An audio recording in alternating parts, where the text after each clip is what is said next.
Sí, bueno, hay que comenzar diciendo que estas visitas de observación independiente en materia de derechos humanos es una victoria de todas las organizaciones democráticas de Venezuela, de liderazgo social y político, que desde hace muchísimos años habíamos exigido que estos organismos internacionales de protección pudieran visitar a nuestro país, y es por eso que se logró la visita del Alto Comisionado de Naciones Unidas, y a partir de allí el Estado venezolano se comprometió a permitir que 10 relatores especiales de Naciones Unidas pudieran visitar a Venezuela en un periodo de 2 años. Esta es la primera visita confirmada.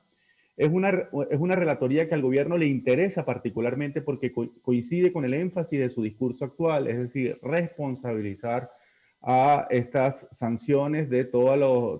las situaciones críticas que existen en Venezuela. Pero nosotros esperamos que la alta solvencia técnica que tiene esta relatora,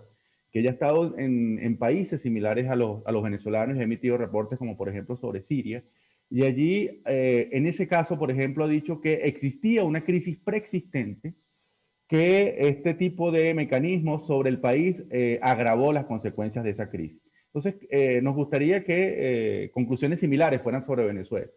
que ella se diera cuenta, que pudiera conversar con todos los sectores como ha sido anunciado. De hecho, va a tener la reunión con las organizaciones de derechos humanos el día de mañana y pudiera pues llegar a la conclusión que efectivamente, como nosotros coincidimos, estas sanciones están agravando la crisis, la emergencia humanitaria que ya existía y la insuficiente respuesta a la pandemia que ha hecho el gobierno,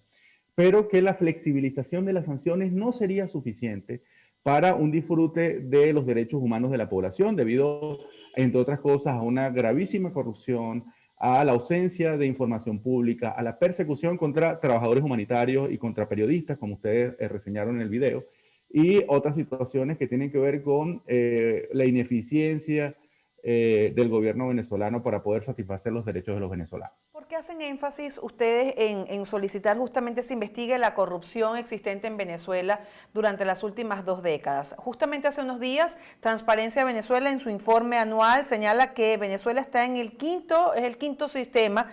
más corrupto del mundo y dice que al menos se han perdido en Venezuela unos 5.000 millones de dólares producto de la corrupción en los últimos 20 años. ¿Por qué hacen énfasis ustedes en investigar la corrupción en Venezuela y qué vinculación tendría esto con bueno, el deterioro de los derechos humanos en Venezuela? Sí, nosotros estamos en esta comunicación abierta que hemos suscrito 66 organizaciones de derechos humanos de Venezuela. Le hacemos una serie de sugerencias para que ella tome en cuenta durante sus entrevistas y también durante su informe final. Decir que ella va a dar una rueda de prensa pública el día 12 de febrero. Y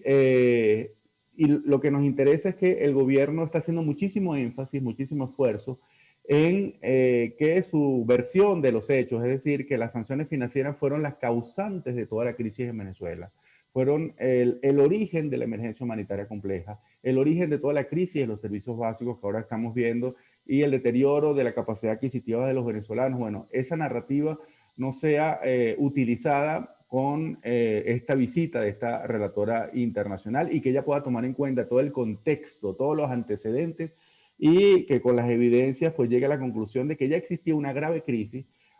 cuando se tomaron las primeras sanciones financieras contra nuestro país a partir del año 2017. Nosotros coincidimos en que las sanciones han agravado la situación del país, pero también exigimos a la comunidad internacional que aumente las sanciones individuales contra violadores de derechos humanos, porque nos parece un mecanismo diplomático que ejerce presión sobre los funcionarios vinculados a graves violaciones de derechos humanos. Pero nos parece importante, nos parece clave, como ya hay un informe promocionado por Provea, que se entienda que las autoridades venezolanas manejaron una cantidad millonaria, abundante de recursos que en el caso de Manuel Suter, un economista que nosotros contratamos, ha estimado en lo equivalente a 10 planes Marshall lo que el gobierno pudo obtener entre los años 1999 y 2015. Recordar que con un plan Marshall, con lo equivalente a un plan Marshall, se reconstruyó Europa después de la Segunda Guerra Mundial. Entonces no hay ninguna razón por la cual Venezuela se encuentre en esta crisis si el Estado venezolano hubiera hecho un uso adecuado y eficiente de los recursos para satisfacer derechos.